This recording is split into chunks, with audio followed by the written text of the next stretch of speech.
গল্প শুনতো দিদির কাছে, আর দিদির কাছে আমি ডাউনলোড করে দিয়েছি, দিদির কাছে শুনতো।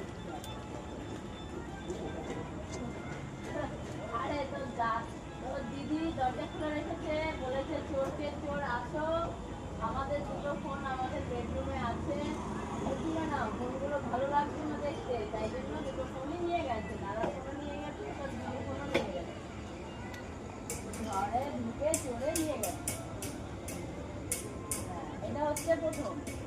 সেকেন্ড, যেটা কাজের জন্য ফোন করেছি, একটা লগইন আইডি আমি রিকভার করেছি, মানে যেটা আমি দেখেছিলাম থানায় করা আছে, ওটা বাদ দিয়ে আমার তোর সঙ্গে মেন না সাইবারে গেছিলাম, বললো থানাতেই করতে হবে, ওরা বাদ হয়ে লাগতে পারে